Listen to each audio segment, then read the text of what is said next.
Ecclesiastes 1. The words of the preacher, the son of David, king in Jerusalem. Vanity of vanities, says the preacher. Vanity of vanities, all is vanity. What does man gain by all the toil at which he toils under the sun? A generation goes, and a generation comes, but the earth remains forever. The sun rises and the sun goes down, and hastens to the place where it rises. The wind blows to the south and goes around to the north. Around and around goes the wind, and on its circuits the wind returns. All streams run to the sea, but the sea is not full. To the place where the streams flow, there they flow again. All things are full of weariness. A man cannot utter it. The eye is not satisfied with seeing, nor the ear filled with hearing. What has been is what will be, and what has been done is what will be done. And there is nothing new under the sun. Is there a thing of which it is said, "See, this is new"? It has been already in the ages before us. There is no remembrance of former things, nor will there be any remembrance of later things yet to be among those who come after. I, the preacher, have been king over Israel in Jerusalem, and I applied my heart to seek and to search out by wisdom all that is done under heaven. It is an unhappy business that God has given to the children of man to be busy with. I have seen everything that is done under the sun, and behold, all is vanity and a striving after wind. What is crooked cannot be made straight, and what is lacking cannot be counted. I said in my heart, I have acquired great wisdom, surpassing all who were over Jerusalem before me. And my heart has had great experience of wisdom and knowledge. And I applied my heart to know wisdom, and to know madness and folly. I perceived that this also is but a striving after wind. For in much wisdom is much vexation, and he who increases knowledge increases sorrow. Ecclesiastes 2. I said in my heart, Come now, I will test you with pleasure. Enjoy yourself. But behold, this also was vanity. I said of laughter, It is mad, and of pleasure, what use is it? I searched with my heart how to cheer my body with wine, my heart still guiding me with wisdom, and how to lay hold on folly, till I might see what was good for the children of man to do under heaven during the few days of their life. I made great works. I built houses and planted vineyards for myself. I made myself gardens and parks, and planted in them all kinds of fruit trees. I made myself pools from which to water the forest of growing trees. I bought male and female slaves, and had slaves who were born in my house. I had also great possessions of herds and flocks, more than any who had been before me in Jerusalem. I also gathered for myself silver and gold, and the treasure of kings and provinces. I got singers, both men and women, and many concubines, the delight of the children of man. So I became great and surpassed all who were before me in Jerusalem. Also my wisdom remained with me. And whatever my eyes desired, I did not keep from them. I kept my heart from no pleasure, for my heart found pleasure in all my toil, and this was my reward for all my toil. Then I considered all that my hands had done, and the toil I had expended in doing it. And behold, all was vanity, and a striving after wind, and there was nothing to be gained under the sun. So I turned to consider wisdom, and madness, and folly. For what can the man do who comes after the king? Only what has already been done. Then I saw that there is more gain in wisdom than in folly, as there is more gain in light than in darkness. The wise person has his eyes in his head, but the fool walks in darkness. And yet I perceive that the same event happens to all of them. Then I said in my heart, What happens to the fool will happen to me also. Why then have I been so very wise? And I said in my heart that this also is vanity. For of the wise as of the fool there is no enduring remembrance, seeing that in the days to come all will have been long forgotten. How the wise dies, just like the fool. So I hated life, because what is done under the sun was grievous to me. For all is vanity and a striving after wind. I hated all my toil, in which I toil under the sun, seeing that I must leave it to the man who will come after me. And who knows whether he will be wise or a fool? Yet he will be master of all for which I toiled and used my wisdom under the sun. This also is vanity. So I turned about and gave my heart up to despair over all the toil of my labors under the sun. Because sometimes a person who has toiled with wisdom and knowledge and skill must leave everything to be enjoyed by someone who did not toil for it. This also is vanity, and a great evil. What has a man from all the toil and striving of heart with which he toils beneath the sun? For all his days are full of sorrow, and his work is a vexation. Even in the night his heart does not rest. This also is vanity. There is nothing better for a person than that he should eat and drink and find enjoyment in his toil. This also I saw is from the hand of God. For apart from him, who can eat or who can have enjoyment? For to the one who pleases him, God has given wisdom and knowledge and joy. But to the sinner he has given the business of gathering and collecting, only to give to one who pleases God. This also is vanity, and a striving after wind. Ecclesiastes 3. For everything there is a season, and a time for every matter under heaven. A time to be born, and a time to die. A time to plant, and a time to pluck up what is planted. A time to kill, and a time to heal. A time to break down, and a time to build up. A time to weep, and a time to laugh. A time to mourn, and a time to dance. A time to cast away stones, and a time to gather stones together. A time to embrace, and a time to refrain from embracing. A time to seek, and a time to lose. A time to keep, and a time to cast away. A time to tear, and a time to sow. A time to keep silence, and a time to speak. A time to love, and a time to hate. A time for war, and a time for peace. What gain has the worker from his toil? I have seen the business that God has given to the children of man to be busy with. He has made everything beautiful in its time. Also, he has put eternity into man's heart, yet so that he cannot find out what God has done from the beginning to the end. I perceived that there is nothing better for them than to be joyful and to do good as long as they live. Also, that everyone should eat and drink and take pleasure in all his toil. This is God's gift to man. I perceive that whatever God does endures forever.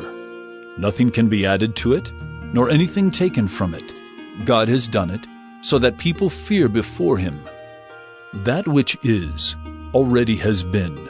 That which is to be already has been. And God seeks what has been driven away. Moreover, I saw under the sun that in the place of justice, even there was wickedness, and in the place of righteousness, even there was wickedness. I said in my heart, God will judge the righteous and the wicked, for there is a time for every matter and for every work. I said in my heart, with regard to the children of man, that God is testing them, that they may see that they themselves are but beasts. For what happens to the children of man, and what happens to the beasts is the same. As one dies, so dies the other.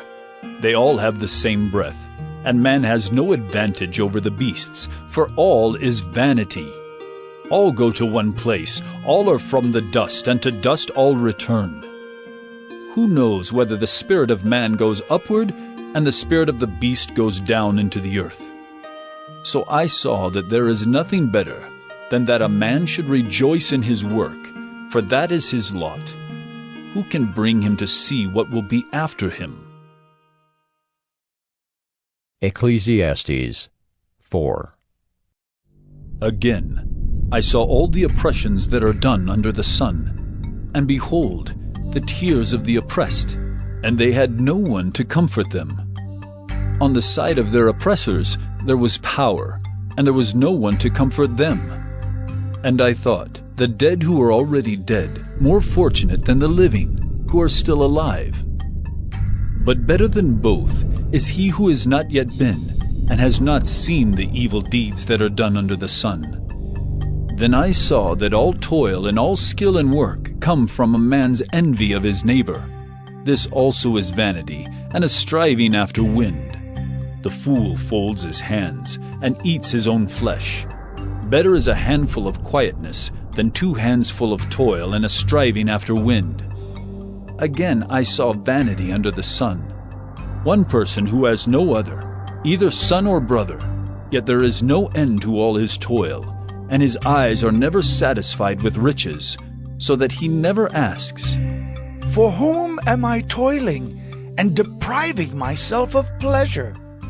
This also is vanity, and an unhappy business. 2 are better than 1, because they have a good reward for their toil. For if they fall, one will lift up his fellow. But woe to him who is alone when he falls, and has not another to lift him up. Again, if 2 lie together, they keep warm. But how can one keep warm alone? And though a man might prevail against one who is alone, 2 will withstand him. A 3-fold cord is not quickly broken. Better was a poor and wise youth than an old and foolish king who no longer knew how to take advice. For he went from prison to the throne, though in his own kingdom he had been born poor. I saw all the living who move about under the sun, along with that youth who was to stand in the king's place. There was no end of all the people, all of whom he led, yet those who come later will not rejoice in him. Surely this also is vanity, and a striving after wind. Ecclesiastes 5. Guard your steps when you go to the house of God. To draw near to listen is better than to offer the sacrifice of fools, for they do not know that they are doing evil. Be not rash with your mouth, nor let your heart be hasty to utter a word before God. For God is in heaven, and you are on earth. Therefore, let your words be few. For a dream comes with much business, and a fool's voice with many words. When you vow a vow to God, do not delay paying it, for he has no pleasure in fools. Pay what you vow. It is better that you should not vow, than that you should vow and not pay. Let not your mouth lead you into sin, and do not say before the messenger that it was a mistake. Why should God be angry at your voice and destroy the work of your hands? For when dreams increase and words grow many, there is vanity. But God is the one you must fear. If you see in a province the oppression of the poor and the violation of justice and righteousness, do not be amazed at the matter, for the high official is watched by a higher, and there are yet higher ones over them. But this is gain for a land in every way, a king committed to cultivated fields. He who loves money will not be satisfied with money, nor he who loves wealth with his income. This also is vanity. When goods increase, they increase who eat them, and what advantage has their owner but to see them with his eyes?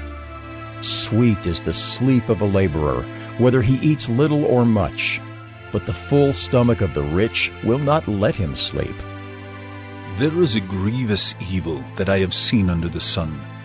Riches were kept by their owner to his hurt, and those riches were lost in a bad venture. And he is father of a son, but he has nothing in his hand. As he came from his mother's womb, he shall go again, naked as he came, and shall take nothing for his toil that he may carry away in his hand. This also is a grievous evil. Just as he came, so shall he go. And what gain is there to him who toils for the wind? Moreover, all his days he eats in darkness, in much vexation, and sickness and anger. Behold, what I have seen to be good and fitting is to eat and drink and find enjoyment, and all the toil with which one toils under the sun, the few days of his life that God has given him. For this is his lot. Everyone also to whom God has given wealth and possessions and power to enjoy them, and to accept his lot and rejoice in his toil. This is the gift of God. For he will not much remember the days of his life, because God keeps him occupied with joy in his heart. Ecclesiastes 6. There is an evil that I have seen under the sun, and it lies heavy on mankind. A man to whom God gives wealth, possessions, and honor, so that he lacks nothing of all that he desires, yet God does not give him power to enjoy them, but a stranger enjoys them? This is vanity. It is a grievous evil.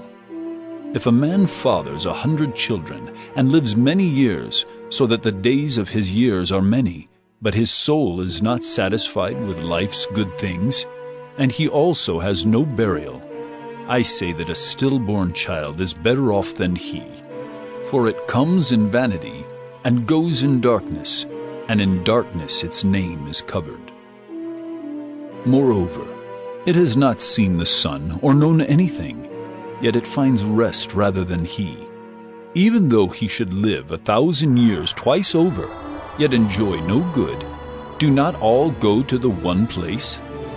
All the toil of man is for his mouth, yet his appetite is not satisfied.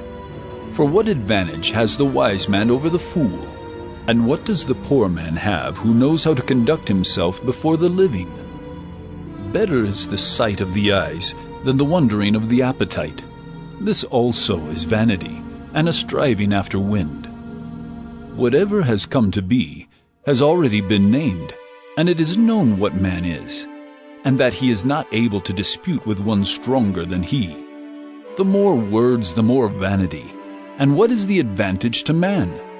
For who knows what is good for man while he lives the few days of his vain life, which he passes like a shadow? For who can tell man what will be after him under the sun?